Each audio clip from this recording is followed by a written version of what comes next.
الحمد لله رب العالمين والعاقبة للمتقين ولا عدوان إلا على الظالمين والصلاة والسلام على أشرف الأنبياء والمرسلين نبينا وإمامنا محمد وعلى آله وصحبه أجمعين أما بعد فأعوذ بالله من الشيطان الرجيم وما هذه الحياة الدنيا إلا لهو ولعب وإن الدار الآخرة لهي الحيوان لو كانوا يعلمون۔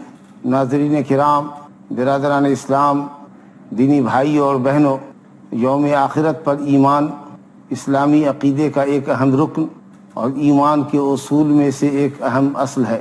قرآن مجید اور احادیث نبویہ میں اسلام اور ایمان کے اس بنیادی رکن کے تعلق سے بہت سی آیات اور احادیث وارد ہیں، بلکہ کوئی صورت قرآن مجید کی نہیں جو آخرت کے ذکر سے، آخرت کی ہولناکی سے اور جنت اور جہنم کے ذکر سے خالی ہو۔ قرآن مجید نے اس عقیدے پر اور خاص کر مکی صورتوں کے اندر بڑا ہی زور صرف کیا ہے اور لوگوں کے شبہات عقلیہ کو رد کیا ہے۔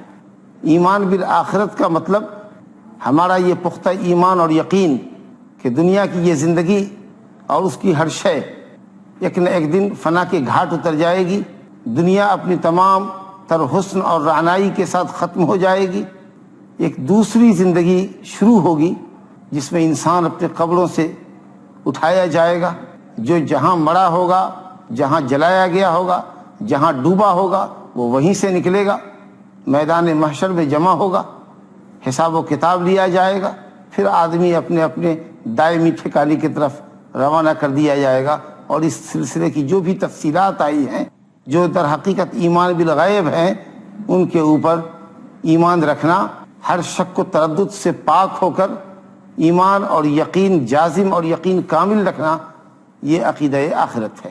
جیسا کہ میں نے عرض کیا، قرآن مجید نے اس عقیدے کے تعلق سے بڑا اہتمام کیا ہے، بڑی اعتنا کی ہے۔ آپ قرآن مجید کی اس اہتمام کو چند طریقوں سے سمجھ سکتے ہیں۔ اولاً اللہ سبحانہ و تعالی نے متعدد آیات میں ایمان باللہ کے ساتھ ایمان بالآخرت کا ذکر کیا ہے۔ ایمان باللہ کے ساتھ فوراً ایمان بالآخرت کو ذکر کیا ہے، کیونکہ یہ آخرت پر ایمان اور آخرت کا پختہ یقین اور تصور ہی انسان کو اللہ رب العالمین کے احکام پر عمل پیرا ہونے اور برائیوں سے اور حرام کاموں سے بچنے کا داعیہ پیدا کرتا ہے۔ چند آیات ملاحظہ کیجئے۔ رب العالمین فرماتا ہے اعوذ باللہ من الشیطان الرجیم ان الذین آمنوا والذین ہادوا والنصارى والصابئین من آمن باللہ والیوم الآخر۔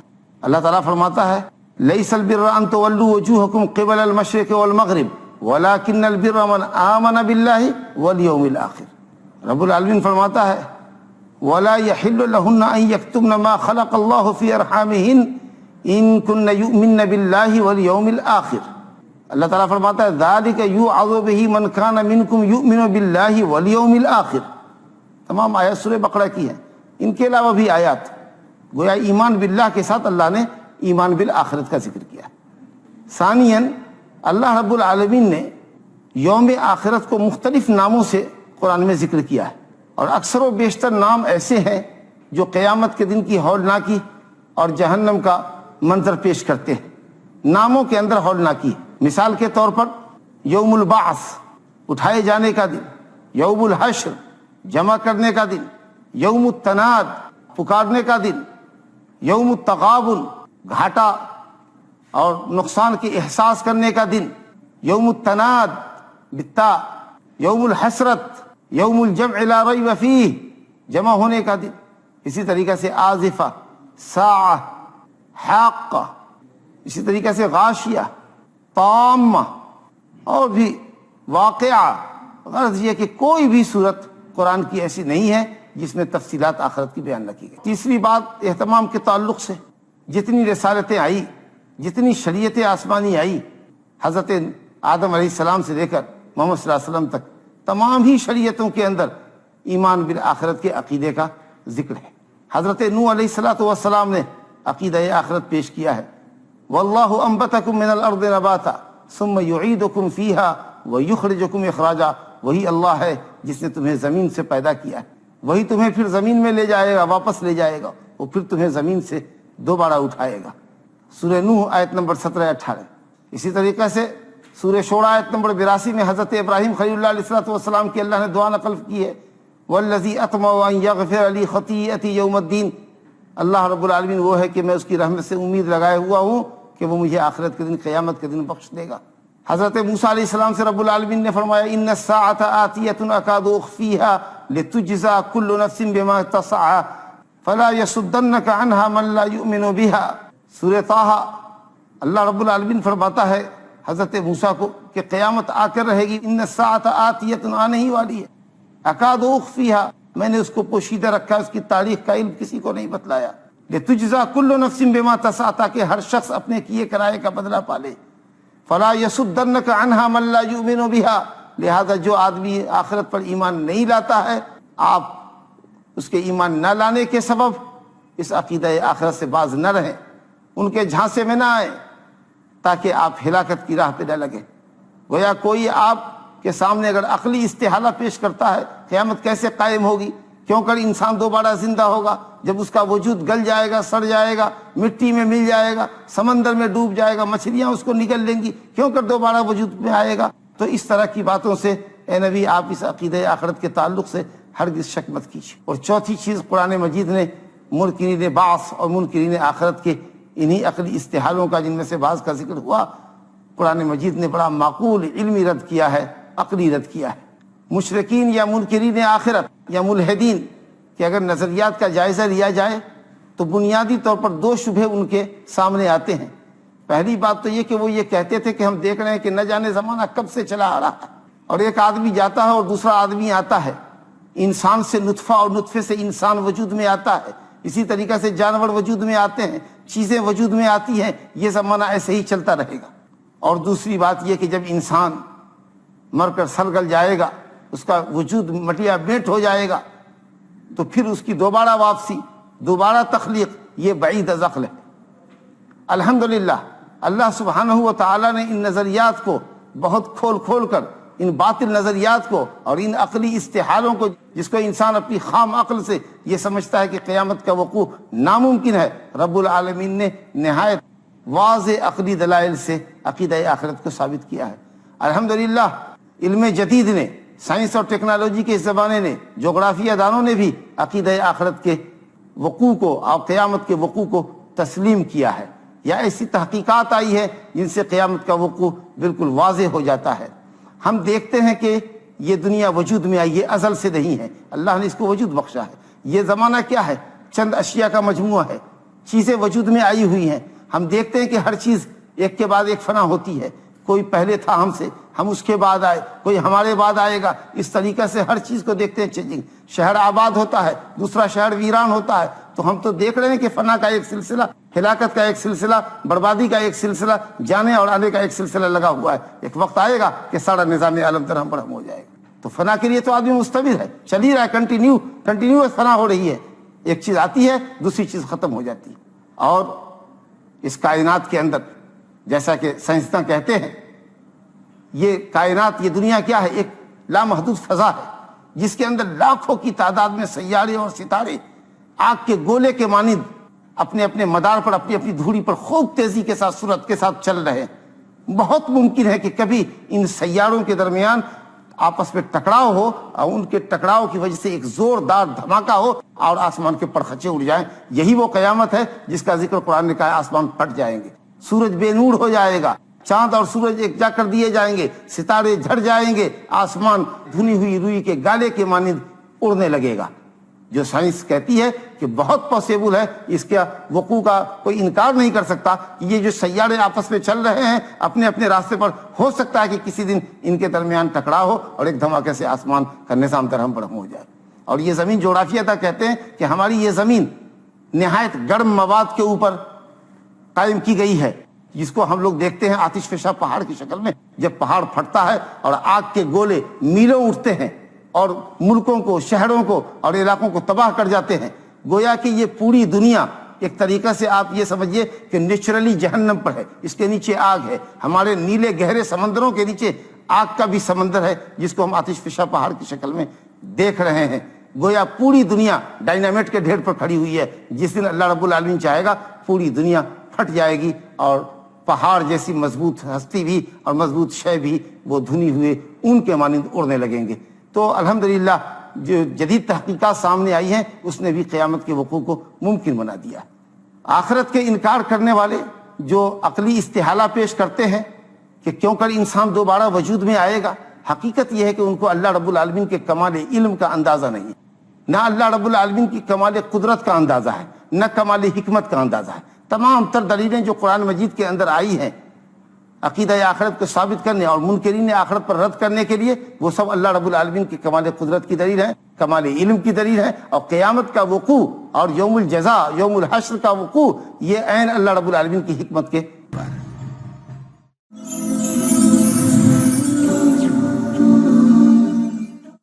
السلام علیکم ورحمۃ اللہ. ناظرین، وقفے کے بعد آپ کا خیر مقدم. انسان یہ سمجھتا ہے کہ وہ کیوں کر دوبارہ پیدا کیا جائے گا جب اس کا وجود ملیا میٹ ہو جائے گا. بدیہی عقل سے آدمی اگر سوچے، تھوڑی سی فکر کرے، تو ہر عقل والے کو یہ بات سمجھ میں آ جائے گی کہ انسان کو اللہ رب العالمین نے عدم سے وجود بخشا. انسان نہیں تھا، اللہ نے اس کو وجود بخشا. پھر اللہ تعالیٰ کے لیے کیا مشکل ہے کہ انسان کو ختم کر کے دوبارہ اس کو وجود بخشے. ایک انجینئر ایک مکان بناتا ہے، ایک انجینئر ایک چیز کو اسمبل کرتا ہے. جب وہ چیز تیار ہو گئی، آپ اس انجینئر کو کہیے کہ اس کو توڑ دو، ختم کر دو، پھر دوبارہ اس کی اسمبلنگ کر دو، تو پہلے کے مقابلے میں اسی شے کی اسمبلنگ دوبارہ بالکل آسان ہوتی ہے. اللہ رب العالمین کے لیے کیا مشکل ہے؟ جس نے ہم کو وجود بخشا ہے وہ ہمارے وجود کو ختم کر کے دوبارہ ہم کو کھڑا کر دے، اس کے لیے کوئی بھی مشکل نہیں. وضرب لنا مثلا ونسي خلقه قال من يحيي العظام وهي رميم قل يحييها الذي انشأها اول مره وهو بكل خلق عليم. کہیے کہ وہی اللہ وجود بخشے گا جس نے تم کو پہلی مرتبہ پیدا کیا تھا. وهو الذي يبدأ الخلق ثم يعيده وهو أهون عليه وله المثل الأعلى في السماوات والأرض وهو العزيز الحكيم. سورہ روم آیت نمبر 27. اللہ نے ہی ابتدائی تخلیق کی ہے، وہی تم کو دوبارہ پلٹائے گا، بلکہ تمہاری واپسی دوبارہ پلٹانا اللہ کے لیے اور بھی آسان ہے. وَهُوَ أَهْوَنُ عَلَيْهِ، وہ تو اور اس کے اوپر زیادہ آسان ہے. پہلی تخلیق بھی اس کے لیے آسان ہی تھی، کبھی کوئی چیز مشکل نہ تھی، اور دوبارہ واپسی اور بھی آسان ہے. اسی طریقے سے انسان پریکٹیکلی دنیا میں دیکھتا ہے، روزانہ وہ سوتا ہے اور جگتا ہے. یہ سونا اور جگنا کیا ہے؟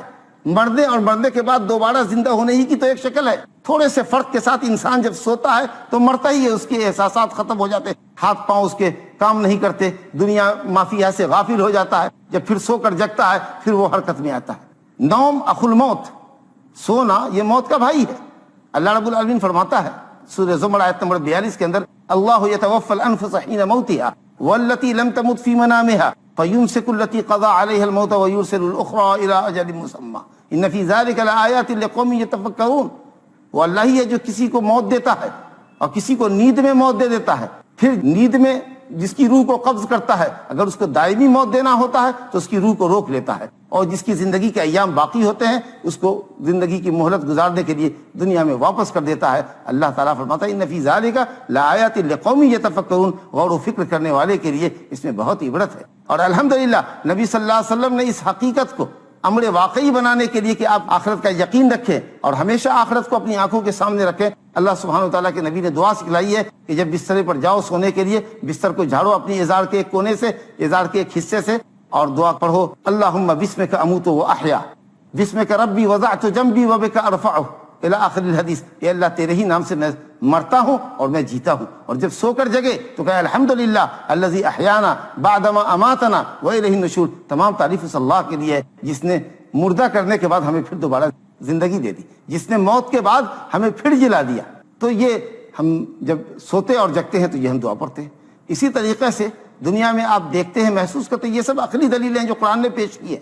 انسان دیکھتا ہے کہ ایسے وقت میں جبکہ زمین خشک اور بنجر ہو جاتی ہے، عام طریقے سے جن علاقوں میں مئی جون میں بارش نہیں ہوتی ہے، زمین بالکل سخت ہو جاتی ہے، اس کے اندر ہل نہیں چل سکتا، زمین کی کھدائی نہیں ہو سکتی، اس میں بیج نہیں ڈالا جا سکتا، زمین سے کوئی پودا نہیں نکلتا، بنجر ہو جاتی ہے، مردہ ہو جاتی ہے بارش نہیں ہونے کی وجہ سے. پھر جب اللہ تعالیٰ زمین پہ بارش برساتا ہے، زمین میں مسامات سوراخ بنتے ہیں، زمین پانی کو ایبزارب کرتی ہے، پھر وہ گل تھلاتی ہے، پھر آدمی اس کو، کسان اس کو جوتتا ہے، اس میں بیج ڈالتا ہے، پودے ڈالتا ہے، ماشاءاللہ پیڑ پودے لہلاتے ہیں اور بنجر زمین سرسبز و شاداب ہو جاتی ہے. اللہ فرماتا ہے وَتَرَى الْأَرْضَ حَامِدَةً فَإِذَا أَنزَلْنَا عَلَيْهَا الْمَاءَ اهْتَزَّتْ وَرَبَتْ وَأَنبَتَتْ مِنْ كُلِّ زَوْجٍ بَهِيجٍ ذَلِكَ بِأَنَّ اللَّهَ هُوَ الْحَقُّ ذَلِكَ بِأَنَّ اللَّهَ هُوَ الْحَقُّ وَأَنَّهُ يُحْيِي الْمَوْتَى وَأَنَّهُ عَلَى كُلِّ شَيْءٍ قَدِيرٌ وَأَنَّ السَّاعَةَ آتِيَةٌ لَا رَيْبَ فِيهَا وَأَنَّ اللَّهَ يَبْعَثُ مَن فِي الْقُبُورِ۔ سورہ حج آیت نمبر 5 سے 7 کے ملاحظہ کی جائے، اللہ فرماتا ہے کہ تم دیکھتے ہو کہ زمین بنجر ہو جاتی ہے، پھر وہ لہلاتی ہے، جس کی تفسیر میں نے آپ کے سامنے رکھی۔ اسی طریقے سے انسان یہ غور کرے کہ اللہ رب العالمین نے اس کو مرحلہ وار پیدا کیا، کتنے مرحلوں سے گزر کر وہ پیدا ہوا ہے۔ ماں کے پیٹ میں نطفے کی شکل میں ہوتا ہے، پھر جمے ہوئے خون کی شکل میں ہوتا ہے، پھر گوشت کا ایک چھوٹا سا لوتھڑا بنتا ہے، پھر اللہ رب العالمین اس کا ڈھانچہ بناتا ہے، ہڈی بناتا ہے، اور اس ڈھانچے کے اوپر گوشت چڑھاتا ہے، پھر مقررہ مدت تک اپنی ماں کے پیٹ میں رہتا ہے، پھر اللہ کے حکم سے وقت مقرر پر باہر آتا ہے، پھر بچپنے کا ایک مرحلہ ہوتا ہے، پھر اس کے بعد ذرا بڑا ہوتا ہے، چلنے پھرنے کے لائق ہوتا ہے، پھر وہ قریب البلوغ ہوتا ہے، پھر بالغ ہوتا ہے، پھر ادھیڑ ہوتا ہے، پھر بوڑھا ہوتا ہے، پھر جھرکٹ ہوتا ہے، یہاں تک کہ مر جاتا ہے، یا جس کی جب موت آتی ہے۔ ایک مرحلہ اب صرف باقی ہے کہ مرنے کے بعد دوبارہ ایک مرتبہ زندہ ہو جائے اور پھر کبھی نہ مرے، بس ایک جست اور لگنی ہے، اور اس کے بعد انسان کی زندگی دائمی ہوگی، یا تو جنت میں یا جہنم میں۔ تو جو اللہ اتنے مرحلوں سے گزار کر انسان کو پیدا کرتا ہے، وہ آخری مرحلے سے گزار کر انسان کو کیوں نہیں دوبارہ پیدا کرے گا؟ اسی سورہ حج کی آیت نمبر 5 میں اللہ تعالیٰ نے ان تمام مراحل کو بیان کیا ہے۔ اسی طریقے سے اللہ رب العالمین کی اس وسیع و عریض کائنات کو دیکھیے، کتنی بڑی کائنات ہے، کتنی بڑی زمین ہے جس کو اللہ نے ٹھہرایا ہوا ہے، جس کے اندر کھدائی ہو رہی ہے، میٹرو چلائی جا رہی ہے، سینکڑوں فٹ نیچے زمین کی کھدائی ہو رہی ہے، زمین اسٹل ہے، اپنی جگہ قائم ہے، ماشاءاللہ ہلتی نہیں، اللہ نے اس کے بیلنس کو باقی رکھا ہے۔ اتنا وسیع و عریض آسمان، خوبصورت نیلگوں آسمان ہمارے سر کے اوپر بغیر کھمبے کے کھڑا ہے۔ جس اللہ نے اتنی بڑی خلقت کو پیدا کیا ہے، وہ اتنے چھوٹے انسان کو کیا پیدا نہیں کر سکتا؟ لخلق السماوات والارض اکبر من خلق الناس، آسمان اور زمین کی تخلیق اور پیدائش تو انسان کی تخلیق سے بہت بڑی چیز ہے۔ اللہ رب العالمین نے سورہ یاسین کے اختتام پر فرمایا، الذی جعل لكم من الشجر الاخضر نارا فاذا انتم منه توقدون اوليس الذي خلق السماوات والارض بقادر على ان يخلق مثلهم بلى وهو الخلاق العليم۔ جس نے آسمان اور زمین کو پیدا کیا ہے، کیا وہ اللہ تمہارے جیسے انسان کو پیدا نہیں کر سکے گا؟ وہ خلاق العلیم، وہ تو بہت بڑا پیدا کرنے والا اور بہت جاننے والا ہے۔ انسان یہ سوچتا ہے کہ نہ جانے ایک زمین میں وہ دفن ہوا، ایک قبر میں کتنے ہی مردے دفن ہوتے ہیں، ایک سمندر کتنے ہی کو اپنا لقمہ بنا لیتا ہے، ایک آدمی کا وجود گل جاتا ہے، کتنے لوگ ایک قبر میں، ایک قبرستان میں دفن ہوئے، سب کا وجود ایک دوسرے سے مل جاتا ہے۔ کیسے زمین سے اللہ تعالیٰ سب کو الگ کرے گا؟ زمین نے کتنی لاشیں اپنے اندر سموئی ہیں، کتنی لاشوں کو گلایا ہے، کیسے جانے گا؟ سبحان اللہ العظیم۔ اللہ رب العالمین فرماتا ہے کہ زمین جو کچھ بھی گھٹاتی ہے، اور جہاں جس زمین میں جو بھی مردے دفن ہوئے ہیں یا جو جہاں گیا ہے، ہم اس کو نکال لیں گے۔ سورہ قاف کی ابتدائی آیات کے اندر یہ بیان آیا ہے۔ اللہ سبحانہ و تعالیٰ کا ارشاد ہے کہ جو زمین کم کرتی ہے انسانوں کو، قاف والقرآن المجید بل عجبوا ان جاءهم منذر منهم فقال الكافرون هذا شيء عجیب۔ اور اس کے بعد کی آیتوں کو دیکھیے کہ ہم تمام ریکارڈ رکھے ہوئے ہیں۔ رب العالمین اسی سورہ قاف میں فرماتا ہے، ما یلفظ من قول الا لدیہ رقیب عتید۔ انسان جو کچھ بھی بولتا ہے ہم اس کو ریکارڈ کر لیتے ہیں، یہ اس کی ریکارڈنگ ہو رہی ہے۔ آج کے زمانے میں بھی یہ بات سمجھنی مشکل ہے کہ اللہ رب العالمین ہماری باتیں ہم کو سنوا دے گا، ہمارا ایکشن ہم کو دکھا دے گا، تم کیا کچھ کرتے تھے زندگی میں، اچھائیاں کرتے تھے، برائیاں کرتے تھے، چوری کرتے تھے، بدکاری کرتے تھے، اس سین کو اللہ رب العالمین تمہارے سامنے قیامت میں لے آوے، یہ کوئی مشکل ہے آج کی ترقی یافتہ دور میں؟ انسان سیٹلائٹ کے ذریعے ساری دنیا کے اندر دیکھا جاتا ہے، ساری دنیا کے اندر سنا جاتا ہے۔ سیٹلائٹ چینل ہونے سے پہلے ریڈیائی لہروں کے ذریعے آدمی ہندوستان میں بیٹھا ہوا ہے، امریکہ میں اس کی آواز ریڈیو پر سنی جا رہی ہے، امریکہ سے برطانیہ سے بولنے والا بول رہا ہے، ریڈیائی لہریں اس کی آواز کو یہاں لا رہی ہے۔ سیٹلائٹ چینل تو اب آواز کے ساتھ ساتھ ماشاءاللہ تصویروں کو بھی پیش کر رہے ہیں، اور سائنسداں اس بات کو مانتے ہیں کہ انسان اجالے میں کچھ ایکشن کرے کہ اندھیرے میں کرے، فضا کے اندر اس کی تصویر ہوتی ہے۔ ایسے آلات بھی ایجاد ہوئے ہیں یا ہونے والے ہیں، یہ اندھیرے میں جس نے کون سا کیا ایکشن کیا ہے، کیمرہ اس کی تصویر لے لے گا، بعد میں بھی اگر رکھا جائے تو وہ کیمرہ رات کے پورے ایکشن کو نقل کر لے گا۔ جو انسان یہ کچھ کر سکتا ہے اور کر رہا ہے اور ترقی کے منازل طے کر رہا ہے، کیا زندگی میں ہم جو کچھ کر رہے ہیں اس کا ریکارڈ اللہ رب العالمین کے پاس نہیں ہے؟ یہ ایکشن اللہ رب العالمین، یہ ریپلائی اللہ رب العالمین ہم سے نہیں کرے گا، اور ان اعضاء اور جوارے سے اللہ رب العالمین ہم سے ہمارے خلاف گواہی دے لے گا۔ ہم یہ سوچتے ہیں کہ صاحب ہمارے اوپر گواہی ہم دوسرے کی قبول نہیں کریں گے، ہمارے اعضاء گواہی دیں گے، اللہ رب العالمین زبان پہ مہر لگا دے گا، ہاتھ اور پاؤں جس سے بلوائے گا بولو تم نے کیا کچھ کیا تھا، اور انسان حیران ہوگا۔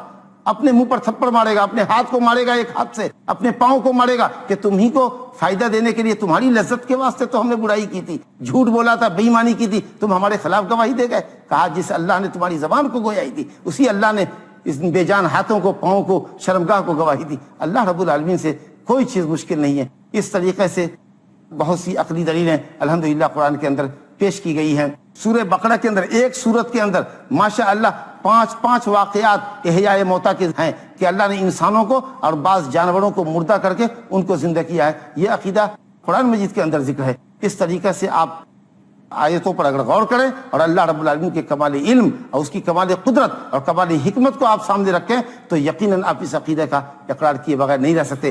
حکمت ہے، اگر دنیا میں انسان پیدا کیا عبادت کے واسطے، کون عبادت کر رہا ہے، کون عبادت نہیں کر رہا ہے، کون مطیع ہے، کون عاصی ہے، کون اللہ کا فرما بردار ہے، کون نافرمان ہے۔ اگر قیامت کا دن نہ ہو، یوم البعث یوم الجزا نہ ہو، حساب و کتاب کا دن نہیں ہو، تو یہ مجھے کہنے دیجئے کہ یہ سارا نظام عالم بیکار ہے، دنیا کے پیدا کرنے کا مقصد بیکار ہے۔ اللہ فرماتا ہے افحسبتم انما خلقناکم عبثا وانکم الینا لا ترجعون، کیا تم یہ سمجھ رہے ہو کہ تم بیکار پیدا کیے گئے ہو، تمہارا حساب و کتاب نہیں ہوگا، تم ہماری طرف پلٹ کر نہیں آؤ گے؟ سورہ مومنون 115۔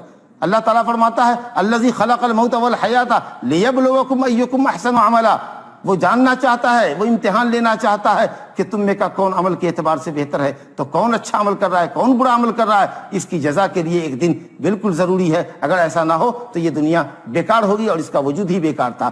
اسی طریقہ سے ایک انسان جو اللہ سبحانہ تعالیٰ سے ڈرتا ہے، اللہ پر ایمان رکھتا ہے، آخرت پر ایمان ہے، اس کی فکر اچھی ہوتی ہے، جی نفسیاتی طور پر، فکری طور پر، اخلاقی طور پر اس کی زندگی میں اچھے اثرات مرتب ہوتے ہیں۔ ایک آدمی جب یہ سمجھتا ہے کہ یہ زندگی ہمیشہ کی نہیں ہے، مرنا ہے، اللہ رب العالمین کو حساب دینا ہے، تو الحمدللہ وہ انسانی اخلاقی قدروں کا احترام کرتا ہے۔ جو یہ سمجھتا ہے کہ صرف دنیا کی زندگی سب کچھ ہے، تو وہ انسان جس طریقہ سے وہ دنیا کو سمیٹتا ہے، اسی طریقے سے ایک آدمی جب آخرت پر ایمان رکھتا ہے، وہ یہ سمجھتا ہے کہ ہمارے ہر قول و عمل کا ہم کو اللہ تعالیٰ کے ہاں جواب دینا ہے، تو اس لیے وہ گناہوں سے بچتا ہے، نیکیوں کا کام کرتا ہے، انسان کی زندگی پر بڑے اچھے اثرات مرتب ہوتے ہیں۔ اللہ رب العالمین آخرت کا تصور ہمارے دلوں میں پختہ کر دے، اور اللہ رب العالمین بے حیائی اور برائی کے کاموں سے بچنے کی ہمیں توفیق عطا فرمائے۔ انہ تعالی ولی التوفیق، وصلی اللہ علی نبینا محمد وآلہ وصحبہ وسلم۔